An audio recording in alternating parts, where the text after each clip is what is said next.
Testemunho de vida do irmão Nenê, ancião na Vila Ré, São Paulo. Irmãos, a minha infância foi muito difícil. Éramos em 5 morando num pequeno barraco, eu e mais 2 irmãos, meu pai e minha mãe. Éramos todos crentes, mas a minha mãe era mais crente do que todos nós. Numa ocasião, nós moramos um bom tempo ao lado do cemitério num barraco de pau a pique de um cômodo só. Tínhamos somente uma cama de solteiro, onde dormiam minha mãe comigo, meus 2 irmãos e o meu pai dormiam no chão. Não havia luz elétrica e usávamos lamparina de querosene. Nessa ocasião, não tínhamos o que comer, mas sempre Deus preparava.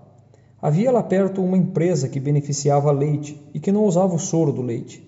E nós enchíamos uma lata de 18 litros e bebíamos uma caneca daquele soro de manhã, no almoço e na janta. Outras vezes, a fornada de pão doce da padaria se queimava e o português nos chamava para nos dar aqueles pães queimados. Era o dia feliz em que nós recebíamos um grande presente e nós íamos comendo aquilo com o soro dias e dias. Passamos um bom tempo sem termos roupas próprias.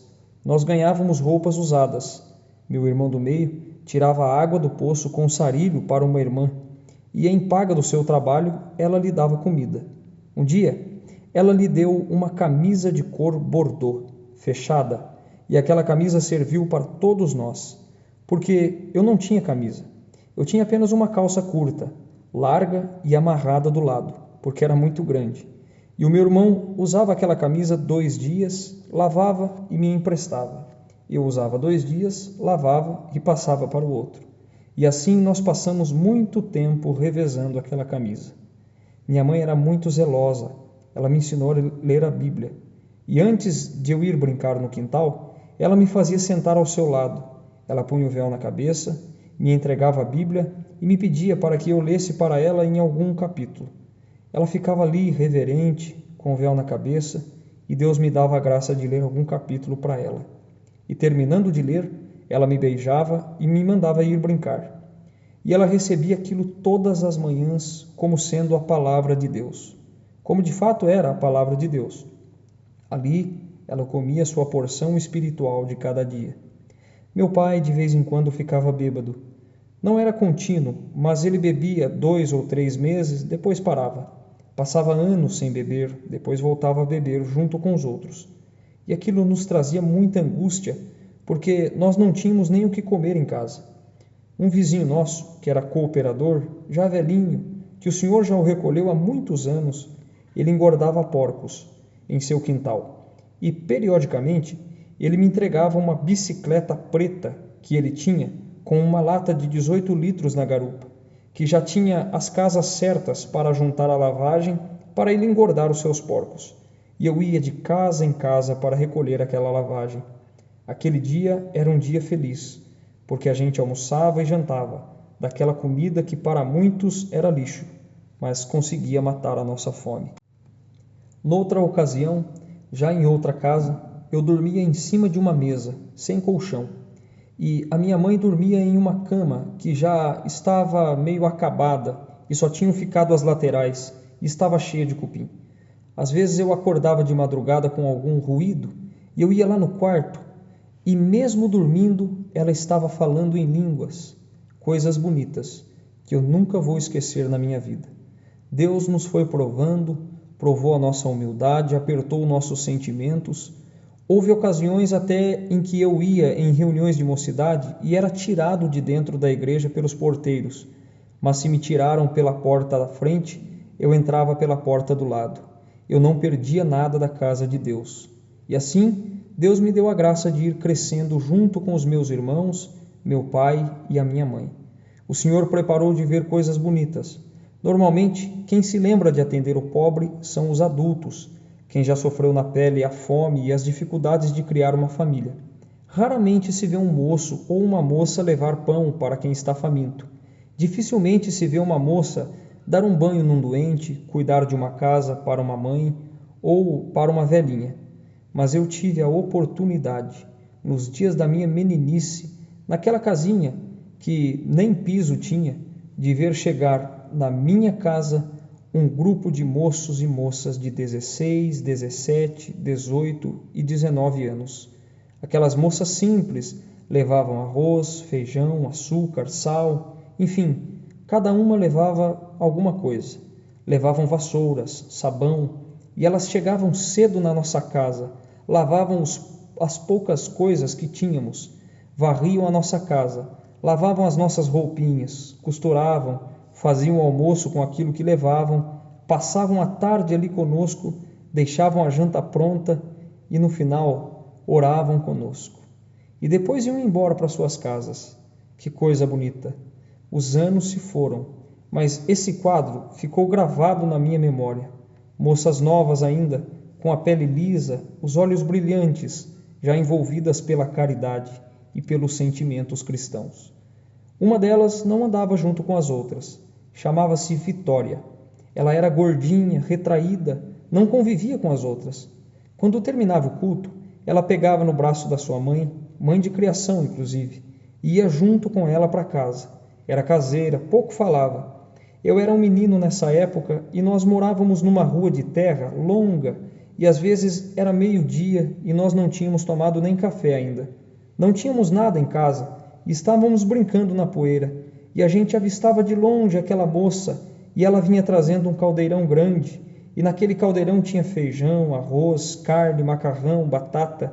E quando nós reconhecíamos aquela moça sozinha, sem companhia, andando naquela avenida comprida, nós corríamos para dentro de casa esfregando as mãos e íamos dizer à nossa mãe: a Vitória vai chegar, a Vitória está chegando. Então, era uma Vitória, trazendo a nossa vitória. Era uma coisa maravilhosa, e são coisas que ficam gravadas dentro da gente. É gostoso e é bonito ver um irmão velhinho socorrer ao outro, mas que coisa bela é ver gente nova, tocada pela caridade, tocada pelo amor e isento das ilusões deste mundo.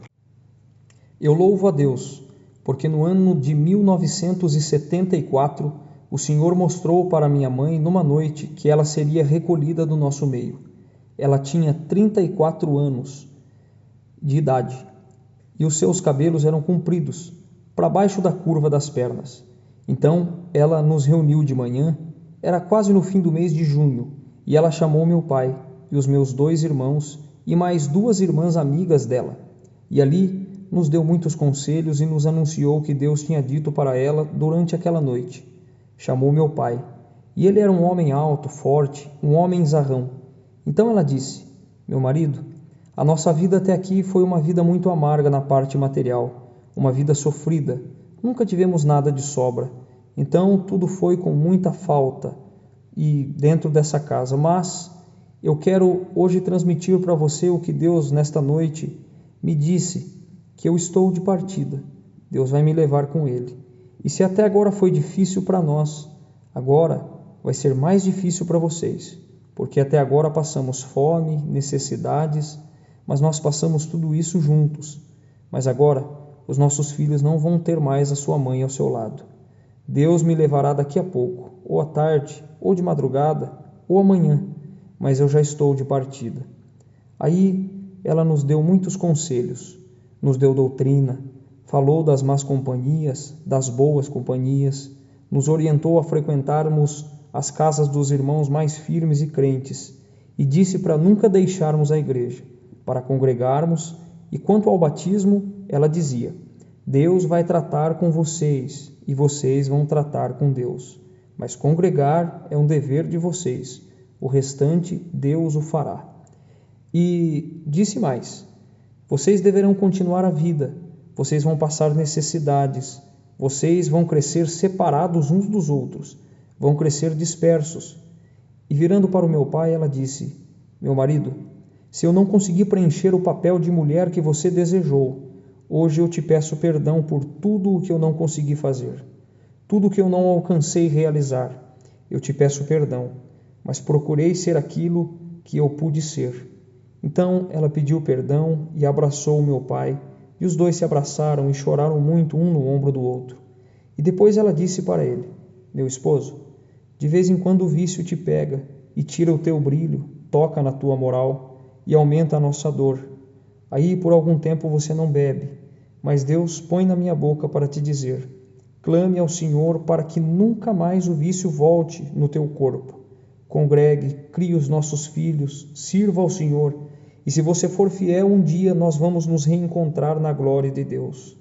Porém, se o vício um dia voltar a te pegar, então você vai se tornar um andarilho e vai andar pelas estradas dormindo embaixo das pontes, das árvores, vai carregar um saco nas costas, vai andar descalço, maltrapilho, barbudo e faminto, seguindo pelas ruas. A tua Bíblia, que você tanto leu e tanto gosta dela, tão limpa e tão bonita, se o vício voltar, você ainda vai acordar um dia deitado num pasto molhado de orvalho, descalço, fedido, maltrapilho. O saco de roupas sujas vai ser o teu travesseiro e a tua Bíblia vai estar lá debaixo, dentro dele, sem capa, rasgada e suja, e o gado vai estar pastando ao seu lado. Foi uma sentença que ela disse para ele naquele dia.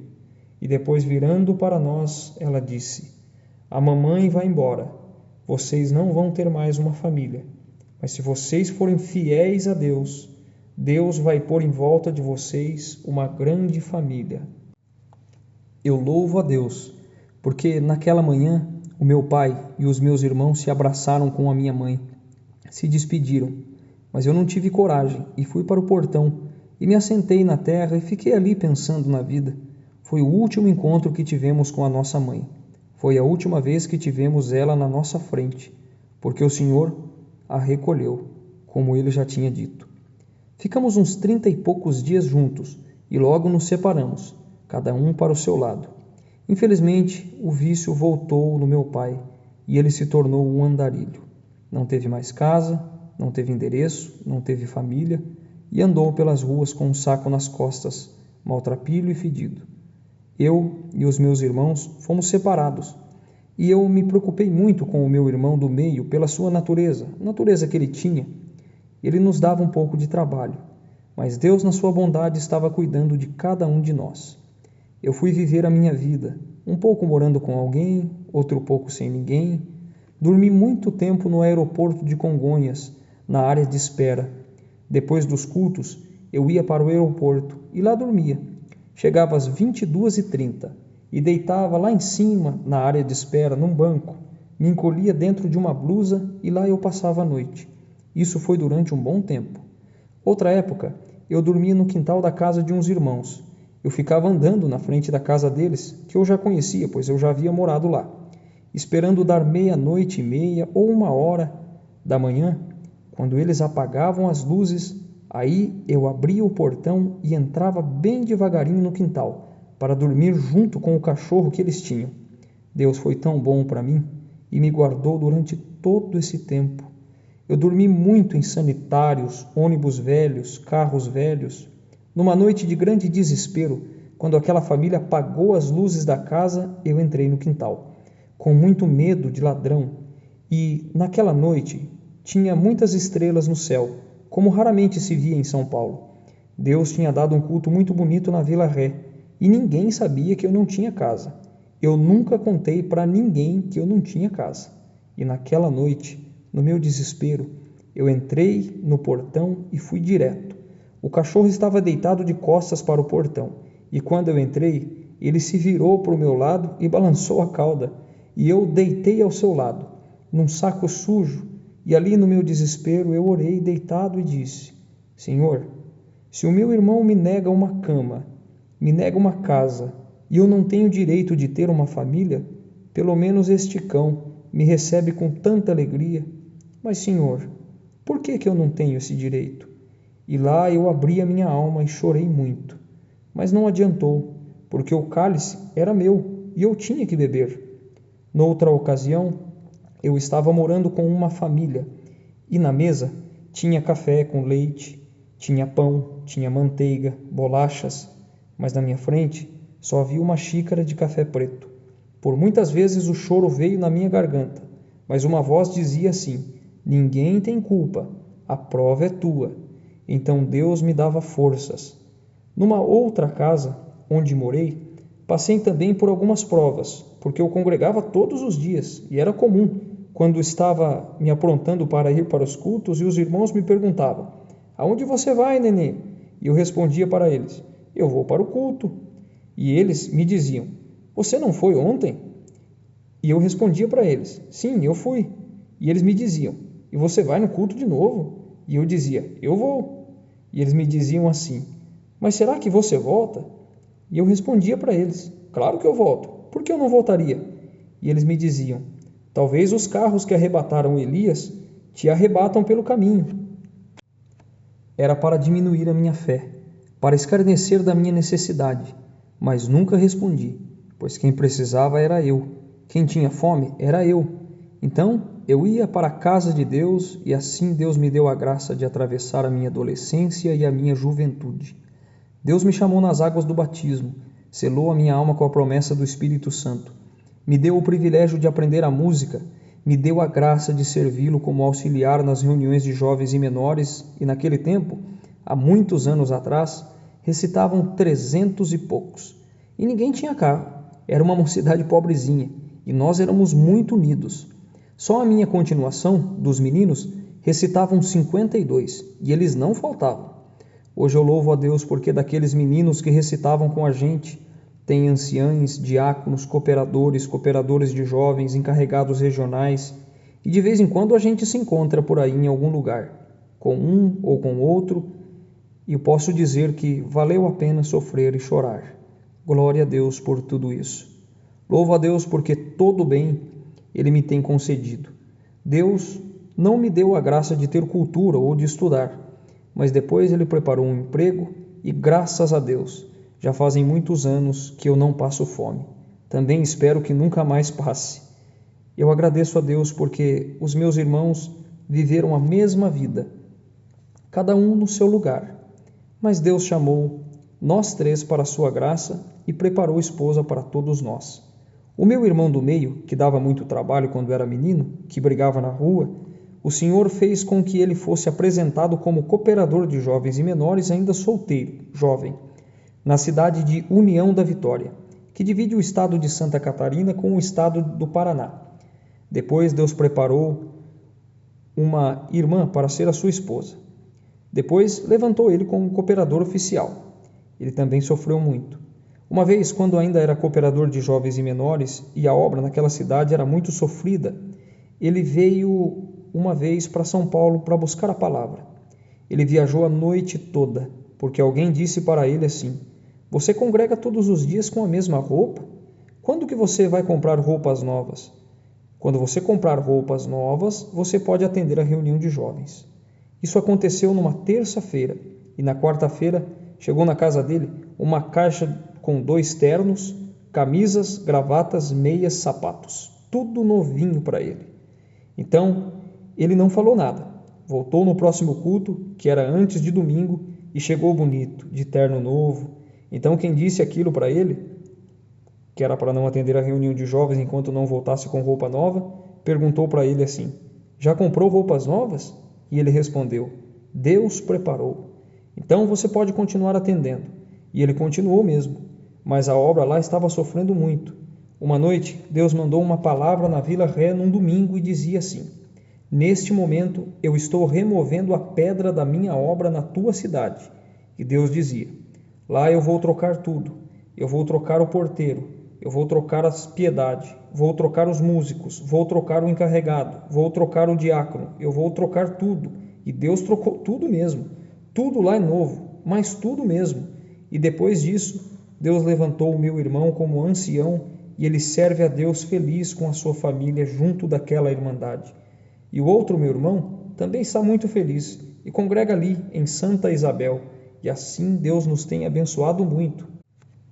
No ano de 1989, Deus me chamou para junto da mocidade como cooperador de jovens e menores na Vila Ré. E depois, em 1994, chamou-me para esse outro ministério, de ancião. Louvo a Deus porque o que Deus fez para mim foi demais. Não era para eu estar vivo, nem para mim ser gente. Era para eu ser um desencaminhado e estar largados nos vícios. Mas eu posso falar com a boca cheia que eu nunca me apartei os meus pés da casa do Senhor. Com casa ou sem casa, com pão ou sem pão, com família ou sem família, Deus me amparou. E hoje eu pago o meu voto. porque tão logo Deus recolheu a minha mãe, uma das vizinhas estava preocupada conosco e dizia para mim: Nenê, vamos ao cinema. Isso era todos os dias. Vamos ao cinema à noite, para nós nos distrairmos. Eu dizia que ia, mas quando chegava a hora dela sair, eu saía de casa e só voltava depois que ela já tinha saído. Depois arrumava um jeito de dar uma desculpa. Na última vez em que eu prometi de ir, durante o dia, antes que a mulher chegasse, à tarde, eu fui no centro da cidade, aonde tinha o cinema. E lá tinha uma grade que corria sanfonada, e tinha os cartazes do cinema, do que ia correr naquela noite. Então eu pus as 2 mãos naquela grade e olhei para os céus. Eu ainda usava calças curtas. Eu disse: Senhor, a minha mãe tu levaste, e eu não tenho nada na vida. Nunca entrei nesse lugar. E se um dia eu for moço e olhar para trás e me lembrar de que eu nunca entrei dentro de um cinema, eu te exaltarei de toda a minha alma. E Deus me guardou, e hoje eu exalto o nome do Senhor. Louvo a Deus por muitas obras, muitos favores que Deus tem feito na minha vida. A minha esposa certa vez ficou cega de um olho, e Deus mandou uma palavra dizendo que iria operar. E numa noite, eu não vi. Essa obra é tão bonita porque ela é assim. Mesmo dormindo junto, eu não vi. Eu percebi algum movimento, mas o que ela viu, eu não vi. E de manhã, então, ela me contou que entrou um clarão dentro de casa, e entrou um varão e falou com ela, e devolveu-lhe a visão e foi embora. Glória ao nome do Senhor. Deus deve ser sempre louvado, sempre glorificado e sempre exaltado por todos nós. Hoje eu louvo a Deus por tudo que Ele me fez. O meu pai, que tinha ido embora, depois de muitos anos nos encontramos. Não sabíamos onde ele estava, nem onde andava, mas tivemos uma notícia de que ele poderia estar em alguma cidade perto de Ribeirão Preto. Aí eu chamei o irmão Toninho, ancião da Vila Salete, e fomos até lá. Antes fizemos uma oração e dizíamos: Senhor, não sabemos onde ele está. Nos dê um bom encontro. Tenho saudades do meu pai. E quando fazia meia hora de que tínhamos chegado naquela cidade, eu olhei. Em uma esquina vinha andando um homem alto, magro, sujo, descalço, cabeludo, de um saco nas costas. Era meu pai. Ali nos abraçamos e choramos. Pedi para o meu irmão um banho para ele, arrumar alguma coisa. Fui comprar roupas e preparei tudo. Trouxe ele para São Paulo, tirei os documentos dele e ele ficou novo e bonito. E eu disse: Pai, o senhor é novo, mas não trabalha não. Eu vou trabalhar e o senhor vai ficar junto com a gente. Uma ocasião, ele chorava muito e disse para mim: Meu irmão, José é meu filho. Eu me lembrei do que Deus pôs na boca da sua mãe quando um dia eu acordei no meio do pasto, com as vacas, molhado de orvalho, sujo e maltrapilho, com o cabelo encaracolado, deitado sobre o saco de roupas sujas, e a minha Bíblia estava lá dentro do saco, sem capa, rasgada e suja. E assim ele ficou com a gente 3 anos. Viajou com meus irmãos, ajudou a construir igrejas, mas depois desse tempo ele quis de novo ir embora para algum lugar, e foi-se, e nunca mais nos o achamos. Depois de alguns anos soubemos que ele foi encontrado no meio do mato, morto, com aquele saco de roupas sujas ali ao seu lado. Mas Deus nos guardou, a mim e aos meus irmãos. Ele nos amparou e eu tenho certeza de que, se eu for fiel junto convosco, herdaremos a coroa da vida eterna. Às vezes pode ter algum órfão aqui, algum menino, alguma moça. A mãe já foi, o pai também. Mas coma esse pedaço de pão. Fica firme no Senhor. Bebe o teu gole amargo, que depois Deus espremerá no teu copo um favo de mel. Deus seja louvado. Amém.